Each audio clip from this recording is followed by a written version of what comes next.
Well, hi, and thanks for joining me here in my shop. I'm going to get back onto this, well, I would pronounce it radiometer, but maybe it's radiometer. I think this is built in Sweden, to be honest with you. I have good reasons for thinking that. And hey, I've got a Swedish background myself. So, that aside, I stopped working on this because I didn't have a schematic, and I just was pretty nervous about going forward with a complex precision machine like this and not really having a clue as to how the circuits were put together and the like. It's not like I'm some kind of expert on signal generators, I'm not, but in the meantime, thanks to a viewer, gave me a hint as to where I could get this schematic, and I have it, including an excellent manual, 23-page manual. This is 3 pages of it. Describing in detail each stage and each function and almost every part inside the signal generator. So with that information and with this schematic, I am once again encouraged to try to nail down the problems in here. Now, what are the problems? Well, part of the problem could be me as an operator.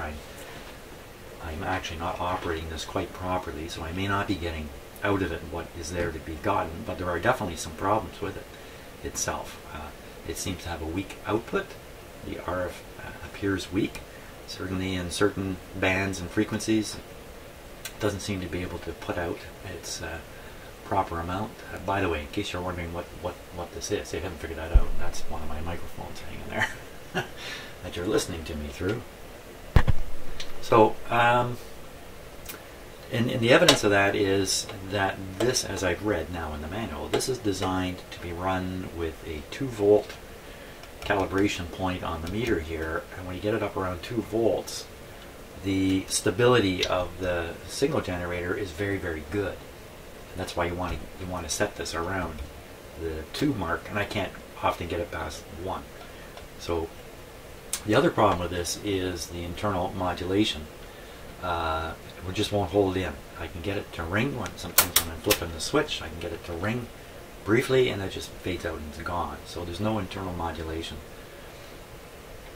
Chances are there's some bad capacitors in here, and that's all this is, and nothing more. There's a chance some of the tubes have gotten weak. Hopefully that's not the case. And certainly with the schematic, I should be able to sort things out. Now, what to start with? Well, I think it's always wise to start with the power supply. That's usually a very good place to start. So, I think we'll take a look at the diagram here. First, about this particular diagram. Like all these older diagrams, this is drawn by hand by a draftsperson. And you know what? I used to supervise an engineering drafting section, believe it or not, for about 1.5 years. And I had professional drafting people. They were drawing up plans to extend the power system in the city of Toronto, actually. And I was in charge of making sure the drawings were done well. Didn't take much effort because the staff was very professional in doing it. But certainly I can recognize right away hand-drawn stuff. And when I look down in the title block here, a little hard to see, and you know, it's all in English. Standard signal generator, blah blah blah. Oh, so that I'm pretty sure says technician. Initials are JS, and it looked to me like he drew this on January 16th, 1952.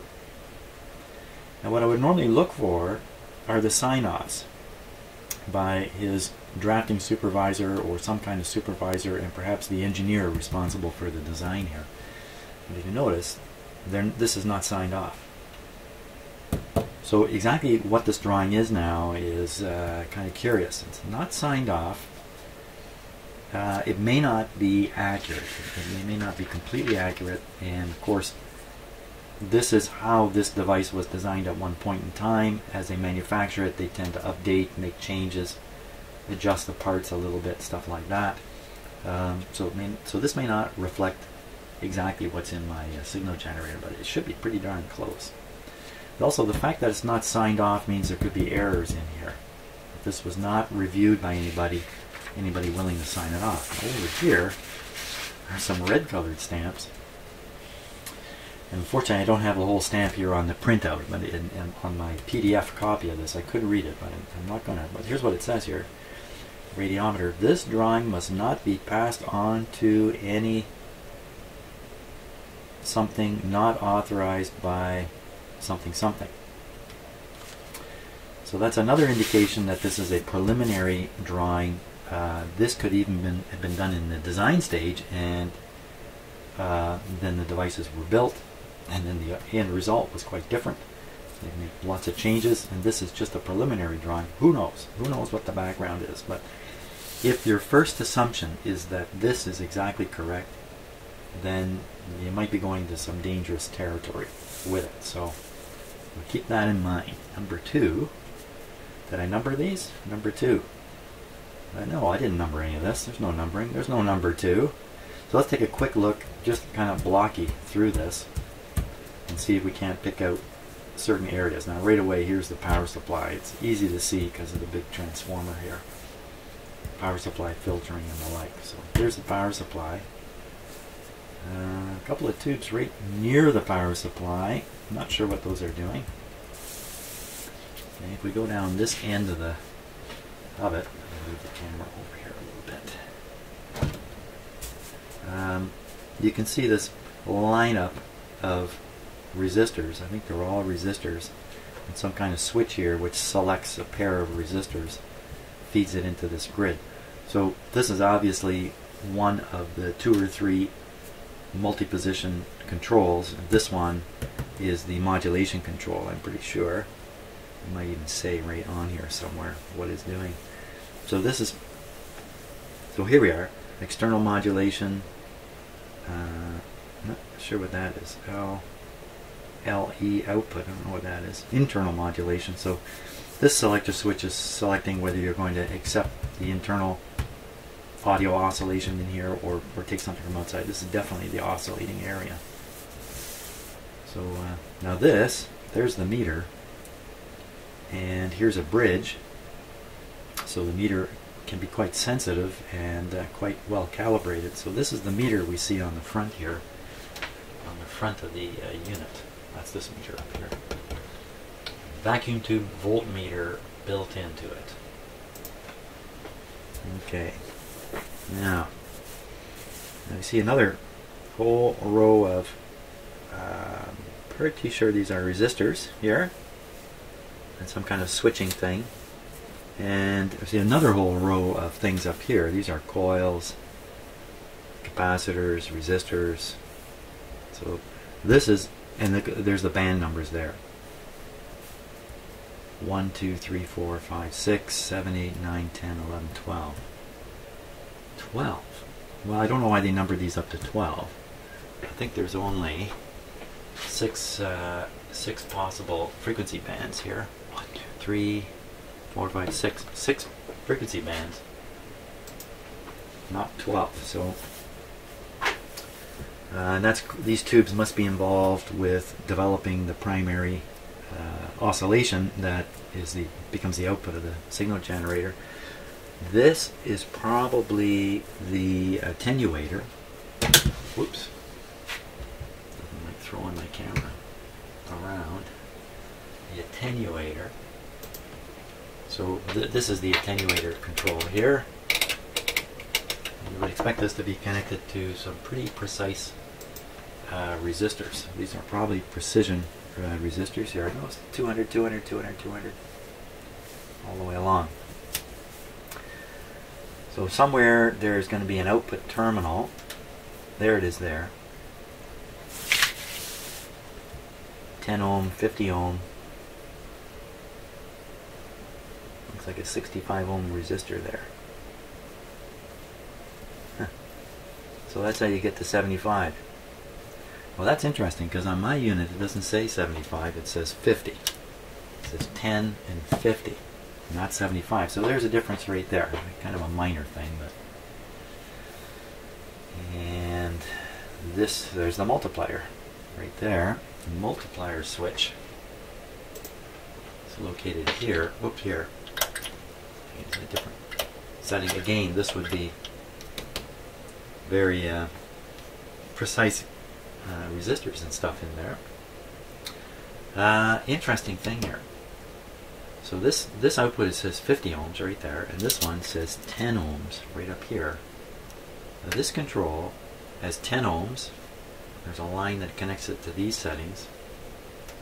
And then it says 20 ohms, and it connects it to this setting, this one. So I've wondered about this since I got this machine. What is going on here? Why do they have that? Because I would expect it to be 10 and 50, or 10 and 50, and then that would suggest when you put this on the highest multiplier output, the output only goes to the 50. I don't know. And if this is 50, just because they have a 45 ohm resistor in there instead of the 65 that's on the schematic, it's really not much to it, is there? Is there any other parts here we really haven't looked at? So if this is the output comes back here. Okay, it goes through this device here.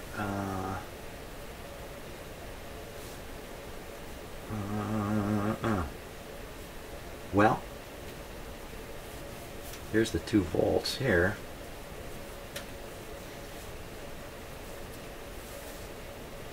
Yeah, here's the carrier adjust down here.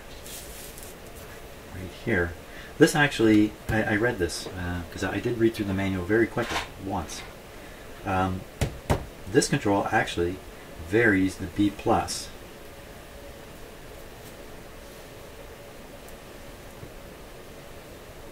I spoke too soon. I don't know. You know what? It looks to me like it's varying a grid voltage here. That's what it looks to me like.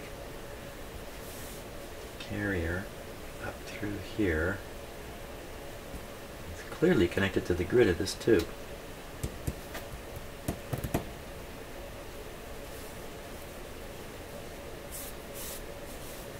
And I can't sort this out. So it would take quite a bit of time studying this in detail to start to figure out more detail. Study it in detail to figure out more detail about what all is going on here. Like here's another curious circuit here where these 2 plates are connected through a potentiometer. It says 0 on it, so that's got to be the 0 adjust for the meter. But exactly how this works is beyond me.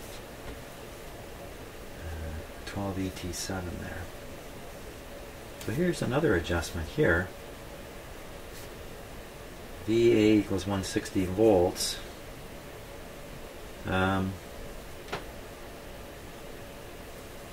Yeah, so let's study the power supply a little more. Let's get too much going here, and I won't sort anything. So we'll just go through this.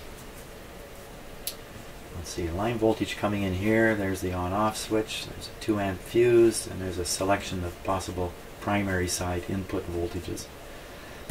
It shows it on the 220 voltage, but for here, it's probably hooked up to the 110 or the 127. And we have a number of secondary side outputs. Let's see, we got a 21 volt, 1.2 amp. Okay, don't know what that is. 21 volts, unusual number. Here's the 6.3 at 2 amps, so that'll be the heater for most of the tubes. Here's a 5 volt at 2 amps, and that's the heater circuit for the rectifier tube. And of course, that's the only tube you want to heat from this coil because it's integral to the power supply, the high voltage power supply. So if we come off the 2 plates here, there's the supply primary side. It says 250 volt, 250 volts, so there's 500 across there. The 2 plates chugging away, firing it. Oh.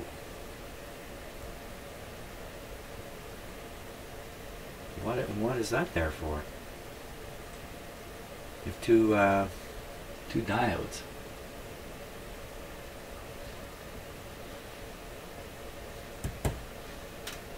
You got me as to what's going on there. Why they would put 2 diodes there. DVI. Okay, that's unusual. go through a, I assume that's a resistor. It just says 100 milliamps here. It doesn't actually say whether that's a part or not. This is V6. V6, V8, V7, voltage 6, voltage 7, voltage 8. Well, I don't know what those are. Okay, but here we are on the other side of this filter network here, and it's got minus 85 volts, almost certainly relative to the metal chassis. Minus 85 volts, and there's a gas tube here that's going to help hold the voltage at 85. So at 85 volts, this starts to conduct, and any excess voltage gets dropped over this 40k resistor here. Look at 4 watt. No, 1 watt. I guess that says 1 watt. I have to go talk to the draftsman about how he writes his numbers here. Not very good. Even the 40k, that could be mistaken as 1. As 10k. Ooh. Shame on you, Mr. Draftsman. Okay. And out here comes 85 volts. Pretty steady. You go up here. For some reason that says 160 volts. You got me as to why that would be. There's an adjustment there. See a little screw head? I don't know if you can make that out. A little screw head, and below it says INT. I-N-T. So this is one of those internal adjustments we saw earlier. I guess you would set it so this comes out at 160, but why do you get 160? Okay, let's carry on with the 85. That's a pretty large resistor there, 50k. Let's carry on. 85 over here. 85. I don't know. Oof, just goes into there. Whoosh, who knows what's going on? But we should certainly look for 85 volts along this line here. Maybe on the pin of this tube. We can find this tube. We can look at that pin. Check for 85 volts. And go up the other way. We could always check the output of the transformer to be 250 or 500 across the whole thing. 250 or 500. Now if we go up this way, okay, so it's a 5V4 rectifier tube.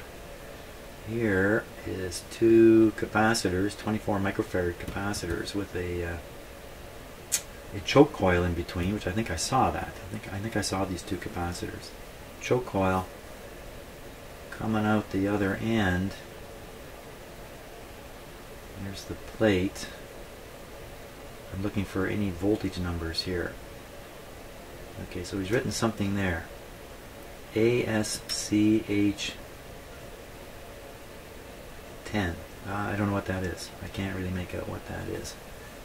PL81, 2186. That looks like 21 volts written right there. Hey, there's the 21 volts. 21 volts from here. It just goes there. This is a heater. That's a heater that takes 21 volts there. Really? Okay. And the 160, can't go through that capacitor. Well, it says V3 was 160. So we can try to find these voltages, the 160 and the 160 here. Let's see, the 160 goes all over the place. More 160 written there. We should find 160 all the way along here. Come down to the plate of this guy.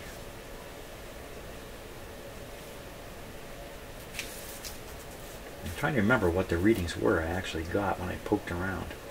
And I don't remember. There's the minus 85 sitting here too, feeding up into this way. So those are the 2 primary, I better not use that word, those are the 2 main power supply voltages. Minus 85 volts to chassis, plus 160 to chassis. I wish they had written it here. Look again. Maybe I missed it.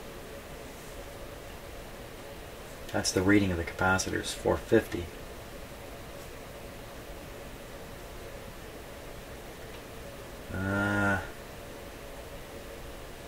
No, I don't see that he's written the voltage. I don't know what that number is. 0.582. I'm not sure what that little number is there, right above the 100K. resistor. Well, that's where we're at here. I'll have to go in and hunt down these two voltages. If they turn out to be a minus 85 and 160, I think I can just walk away from the power supply from then on and just say there's nothing wrong in the power supply. The problems with this signal generator lie elsewhere. Okay, great. Okay, so I think let's hunt down where I can pick up this 85 volts from. I could get it off of the bottom of that resistor, bottom of this adjustment here, or right off the appropriate pin on this tube, which is an 85A2 or a 5651. Okay, so let's take a look. We'll take a look up under the. You can see my blue camera there, aimed up under the unit, with a bright light shining on it. That's what we're going to look through here in a moment. Okay, so now we're looking up underneath the all the tubes are here. The tube we're interested in is that one right there, tube number 12. Numbers out of focus, I can't get the camera shoved in there quite far enough, but that's the guy. Look, there's some two adjustable controls there, 5K, both of these are 5K,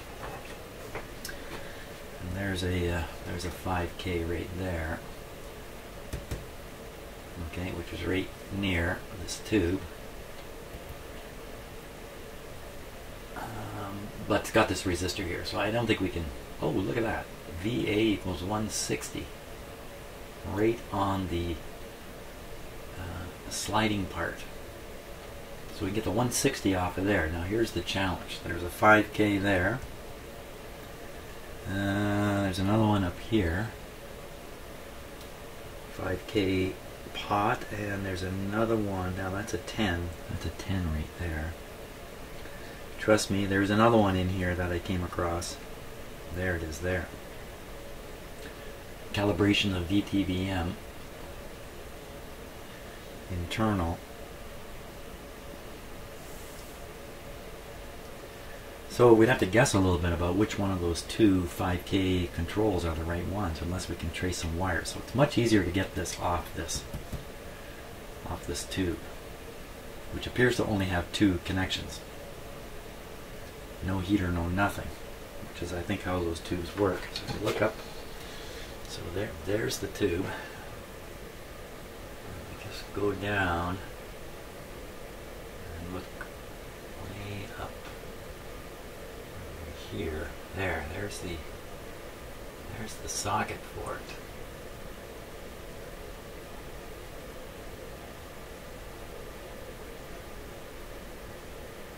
Okay, so what do we see? I see a ground terminal and two pins tied to the chassis. Two pins tied together, and then, well, let's see, there's a black wire coming in here and it's going out on this resistor here. What's this resistor? 25K, I think that's what that says. Yeah, 25K ohms. Okay, so what's going on back here? Take a look.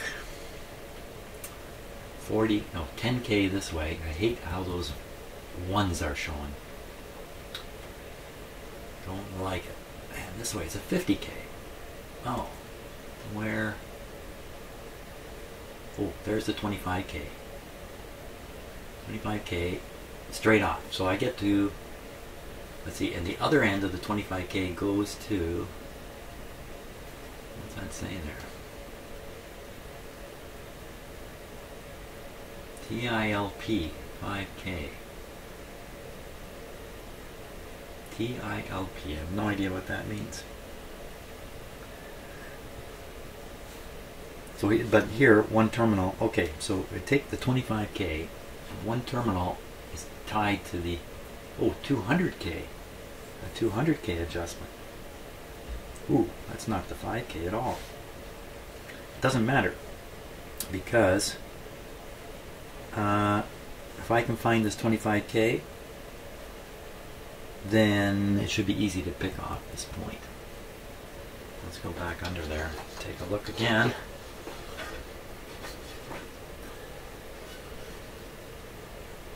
So there's a 25K, other end of it. Oh, connects to the tube. So right off the tube, and the black wire, don't know where that's going. So 25K, okay, right off the tube here. There's no other 25K, that's got to be it. Just ignoring the fact that the schematic may not be correct. So I just got to get on the control end of this. Right here. Okay, let's put her there. I'm going to just try to clip a clip lead up there. If I can get the camera to stay put. Doesn't really want to. Believe me, it's much easier to see this with the camera than to actually try to look directly in there. Just a little awkward. So I just want to get on the terminal end of the... And of course I have not plugged this in or turned it on. So I'm not too worried about getting the shock here. I'm not worried at all. Let's come in this way.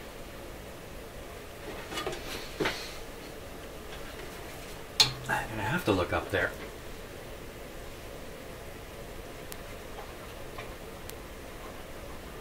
Okay, I think I got it. I think I got it on there. Come on, camera.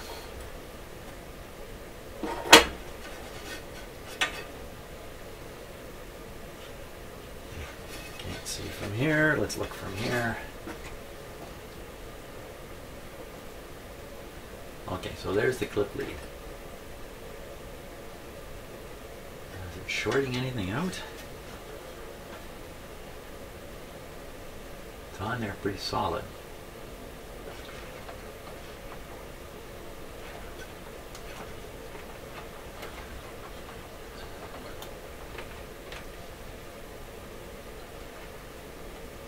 Looks fine. Looks fine. Okay, so that's one clip lead. That'll be the 85 volt clip lead. Now, to find a place to come on for the 160, one there, right there. I find tube 11, tube number 11, and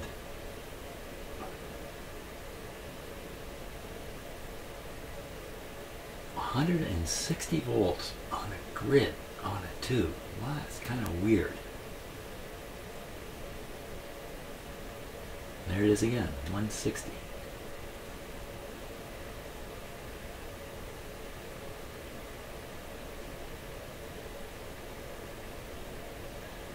Well, this is on the, this says 160 on the cathode.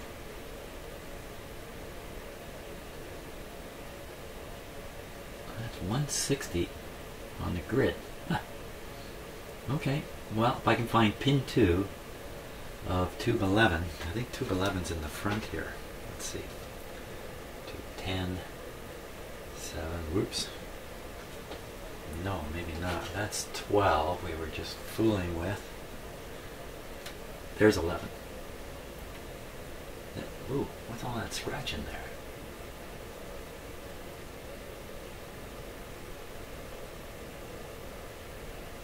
It's kind of weird. What is that?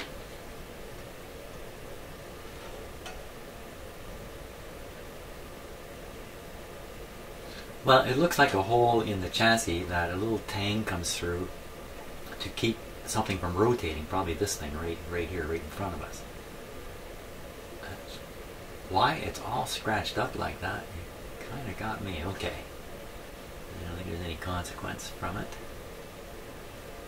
So there is tube number 11, 6BX6. Just looking back on the schematic here. 6BX6, yeah, that's definitely it. So, go under.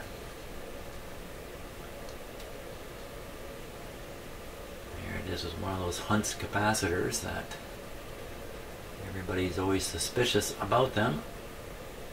And they look to be in, oh, I was going to say look to be in good shape. Look at the crack in that thing.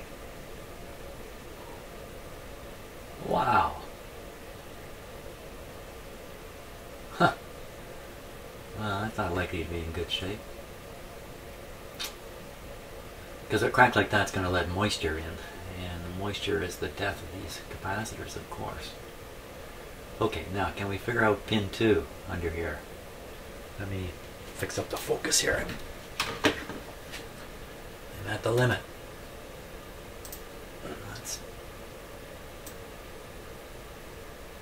Okay, now get a little closer.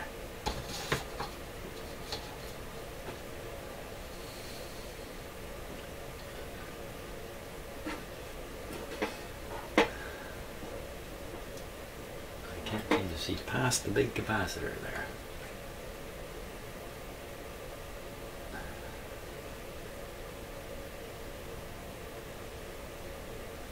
Pin number 2. So I'm looking for the gap.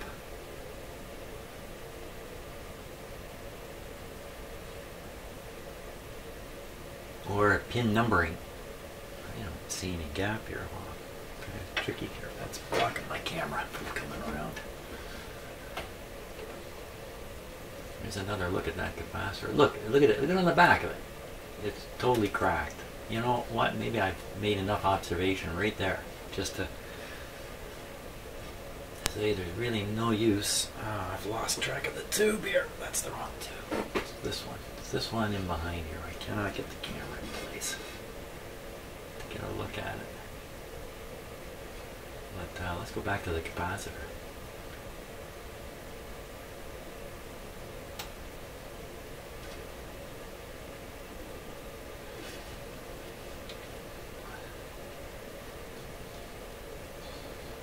Where'd that open crack go?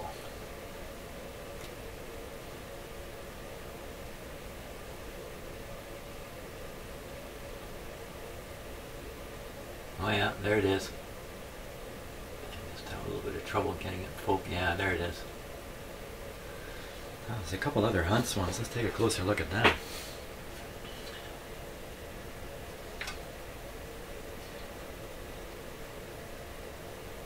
That looks like a soldering iron strike to me, where you see the melted stuff.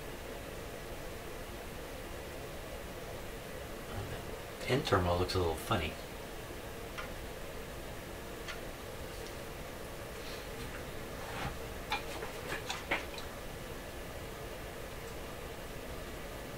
See, they put these molded plastic shells over the paper wax capacitor, and you see where the wire goes in.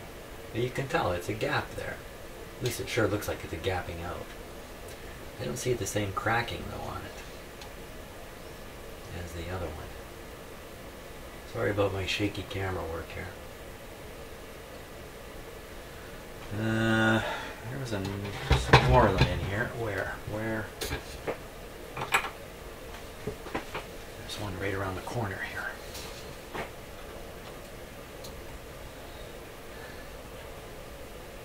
Now these were built in the UK, I'm pretty sure. Oh, look at that. A huge crack. Again, the crack itself is not really the problem. The crack is a problem because it lets moisture in. And I guess it could let the wax out, but I don't see any wax coming out. Any more of those bad guys in here? Lovely resistors. What are there, just three? Just 3 Hunts? The hunt for Hunts. I think it's only 3 of them. There's that guy. Well, there's no more in here.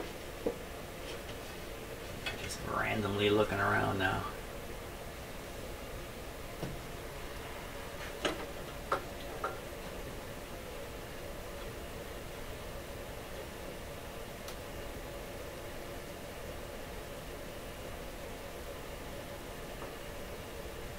Well, that's it. You know what? I think I'm gonna have to change these capacitors anyway. So I might as well do it now. No reason to start up the generator and make these voltage tests. I'm partially convinced the power supply is good anyway. Well, you can see all three of them in that shot there. All three of the little buggers. There they are.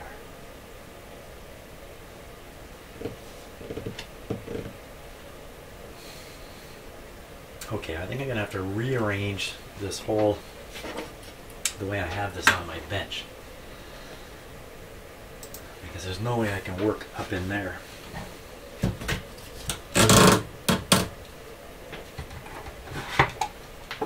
I think I'm going to have to stand it on its head, so to speak. Might as well leave that. No, you know, I'm going to remove this clip lead, just so I don't do something dumb.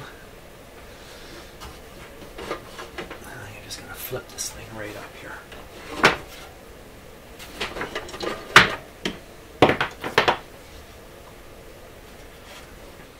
Okay, here we go.